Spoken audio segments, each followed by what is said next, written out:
this way!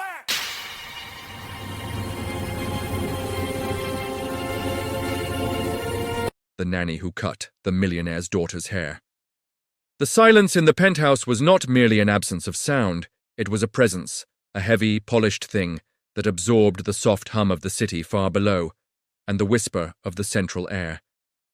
It was the silence of immense wealth, of space so vast it seemed to swallow emotion whole. Alexander Vance was a man who commanded this silence, who wore his fortune like a suit of armor. His world was one of mergers, acquisitions, and bottom lines. A world meticulously curated to be predictable, controlled, and devoid of surprises. And then there was Lily. She was 3 months old, a tiny, perfect creature who had, in her brief time on Earth, completely dismantled her father's fortified world. She was the sole precious heir to the Vance Empire, the only living reminder of Isabella, his wife, who had been stolen from them by a swift and cruel illness just days after giving birth. In Lily, Alexander saw only Isabella, her dark, expressive eyes, the same delicate curve of her cheek. She was his entire, fragile heart, beating outside his chest. His approach to fatherhood was, like everything else, strategic. He hired the best pediatricians, the most acclaimed sleep consultants, and, after a rigorous, almost military-style vetting process, he hired Ilara as the live-in nanny. Ilara was in her late 20s, with a calm, steady demeanor that seemed to emanate a quiet warmth. Her references were impeccable, her knowledge encyclopedic, and there was a gentle strength in her hands when she held Lily, that even Alexander, in his profound grief and paranoia, could not deny was right. She was from a small coastal town, and she carried the scent of salt and sincerity with her. Months passed. The penthouse, while still silent, began to fill with new sounds. The soft lullabies Ilara hummed, a folk melody from her hometown. The gentle coos and gurgles from Lily that grew more frequent and joyful under Ilara's care. Alexander observed it all from a distance, a ghost in his own home, his grief a shroud he could not shed. He provided everything material, but it was Ilara who provided the comfort, the softness, the laughter.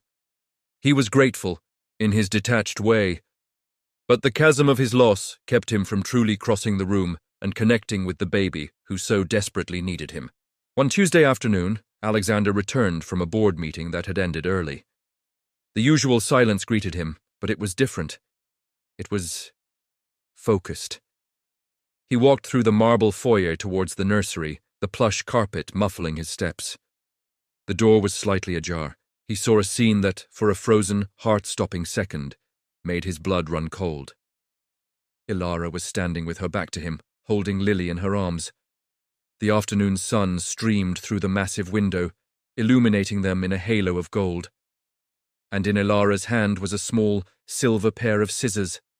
They glinted in the light. And she was bringing them towards his daughter's head.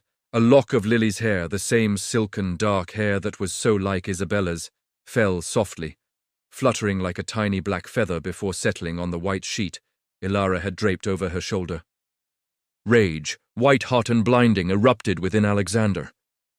It was a primal, possessive fury. How dare she? How dare she alter his daughter, his last connection to his wife? This was a violation of the highest order, a betrayal of the sacred trust he had placed in her. "What in God's name are you doing?" His voice, usually a controlled baritone, was a thunderclap in the quiet room. Ilara jumped, spinning around, her eyes wide with shock. The scissors slipped from her fingers, clattering harmlessly onto the soft rug.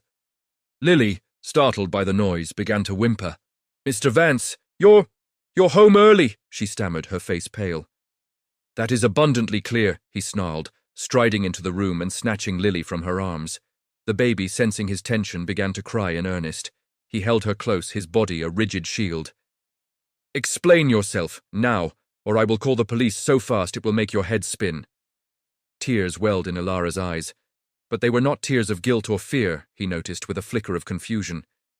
They seemed to be tears of sorrow, of frustration. "It's not what you think, Alexander," she said, her voice trembling but firm. She never used his first name. "It looks very simple from where I'm standing. You were cutting my daughter's hair without my permission. Why?" "Please," she whispered, her gaze pleading. Just Just look at her, not as your property, not as a memory of Isabella. Look at her as your daughter. Look at the back of her head. Furious, confused, Alexander adjusted the wailing Lily in his arms. He was about to dismiss her, to fire her on the spot, but something in Ilara's desperate, honest face stopped him. With a grunt of impatience, he gently turned Lily, patting her back to soothe her. And then he saw it. On the back of Lily's perfectly shaped head, right at the crown, was a small bare patch. The skin there was smooth and pale, unlike the rest of her scalp, and around it, the hair was growing in a strange, circular pattern. It wasn't just a simple bald spot from rubbing against the crib. It was a perfect, tiny circle of absence. What is this?" he asked, his anger momentarily doused by a surge of paternal concern. "Is she sick? Is this a condition?" Ilara took a tentative step forward. "It's not a sickness, not in the way you think." She took a deep, shuddering breath. "It's called a hair tourniquet." Alexander stared, uncomprehending. "A what?" "A hair tourniquet," she repeated softly. It can happen sometimes with new mothers. After birth they shed a lot of hair, a single long strand. It must have been Isabella's. It wrapped itself around Lily's scalp when she was just a few weeks old. It was so fine, I didn't even see it at first, but it was tight, so tight." She pointed a trembling finger at the tiny naked patch of skin. The hair was wrapped so tightly it was cutting off the circulation. It was constricting, like a tiny invisible noose. If it's not removed, it can cause tissue damage. It can prevent the hair from ever growing back. It was hurting her, Alexander, every day. She couldn't tell us, but she felt it. She's been feeling it. The world seemed to tilt on its axis. Alexander looked down at his daughter, whose cries had subsided into soft, hiccuping sobs. He thought of her restlessness, her tiny hands often batting at the back of her head, the way she sometimes fussed for no reason he could discern. He had attributed it to colic, to normal baby things. He had been so lost in his own grief, seeing a ghost in his daughter's face, that he had failed to see the living, breathing child in actual physical pain. How did you know?" he asked, his voice a hoarse whisper. "I felt it," Ilara said simply. "Last week, when I was washing her hair, it felt like a fine thread embedded in her skin. I tried to loosen it with my fingers, with oil, but it was too tight, too entrenched. The only way to get to it, to see it clearly enough to remove it safely, was to cut the hair around it. I was going to tell you. I was waiting for the right moment.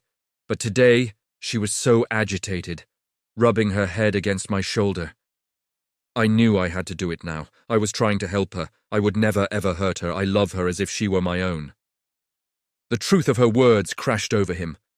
The scissors, the fallen lock of hair, it wasn't an act of malice or rebellion. It was an act of mercy. It was a rescue mission. While he had been building financial empires and mourning a past he couldn't change, Ilara had been in the trenches, tending to his daughter's silent, invisible pain. He sank into the rocking chair, holding Lily close, his face buried in the soft, remaining hair on the top of her head. The scent of baby shampoo and innocence filled his senses. He was not a man prone to public emotion, but in that moment, the dam broke. Sobs, raw and ragged, tore from his throat. Sobs for the wife he lost, for the daughter he had failed to see, for the weight of his own blindness. Ilara did not speak. She simply knelt beside the chair, her presence a quiet anchor in his storm. After a long while, Alexander lifted his head, his eyes red-rimmed but clear. "Show me," he said softly. Ilara nodded. She retrieved the scissors, sterilized them with an alcohol wipe from the diaper bag, and then, with hands that were impossibly steady, she gently parted the fine hair around the bald patch. Under the bright nursery light, Alexander could now see it. A single, almost translucent strand of long, dark hair, Isabella's hair, wound so tightly around his daughter's scalp it was like a thread sewn into silk. With the precision of a surgeon, Ilara used the tip of the scissors to gently lift the hair, and then, with a tiny, precise snip, she severed the tourniquet. She then carefully used a pair of tweezers to unwind the liberated strand. It came away, a fragile, guilty thing, and she held it in her palm. Alexander stared at the tiny, reddened line on Lily's scalp where the hair had been. The evidence of her suffering was now plain to see. And in that moment, something shifted irrevocably inside him. The ghost of Isabella that had haunted him in Lily's features began to recede, and in its place he saw only Lily, his daughter. A little girl who needed her father to be present, to see her, to protect her. He looked at Ilara, truly looked at her, not as an employee, but as the guardian angel she was, her kindness, her patience, her profound and selfless love. "I'm sorry," he said, the words feeling inadequate but necessary. "I am so sorry, Ilara. I misjudged you. I haven't been seeing clearly." Ilara gave him a small, watery smile. Grief does that. It puts blinders on the soul. That evening, for the first time, Alexander Vance did not retreat to his study after dinner. He sat in the living room, holding Lily, who was now peaceful and serene, her discomfort finally gone. He told Ilara about Isabella, not about her illness, but about her life, about how she loved wild, untamed gardens and hated the sterile perfection of the penthouse's terrace, about how she laughed, a sound he realized he had been trying to forget, but now desperately wanted to remember. Ilara listened, and in turn she spoke of her own life, of the sea-swept town she came from, of the community that raised its children like a collective, noisy family. Weeks turned into months. The bald patch on Lily's head slowly began to fill in with soft new hair. But the change in the penthouse was more profound than that. The silence was finally, truly, broken. It was replaced by the sound of Alexander's laughter as he played with Lily on the floor, by the sound of Ilara's lullabies, which he now sometimes hummed along to. He began to see the world through Ilara's eyes. He had the sterile terrace ripped up and replaced with a lush, chaotic garden, full of flowers that Isabella would have loved. He started a foundation in her name, not for medical research, but for providing support and nanny services to families who had lost a parent, ensuring no child would have to suffer in silence. One afternoon, almost a year after the day with the scissors, Alexander found Ilara in the garden, watching Lily take her first wobbly steps on the grass. He walked up beside her, his heart full of a feeling so immense he could barely give it a name. It was gratitude. It was love. It was a future he had never dared to imagine. "Ilara," he began, his voice thick with emotion, "you saved her. In more ways than one, you saved us both." She turned to him, her eyes shining in the sunlight. "I just did what anyone would have done." "No," he said, taking her hand. "You did what a mother would have done." And in that moment, surrounded by the wild, beautiful garden and the sound of his daughter's joyful giggles, Alexander Vance knew that the most precious things in life were not acquired in boardrooms, but were built, moment by moment, with trust, with compassion, and with the courage to cut away the things that cause pain, even if they are made of memory, to make room for new growth, for new life, for a love that heals all wounds. The nanny who had cut the millionaire's daughter's hair had not taken anything away. She had given them everything. She had given them back their future.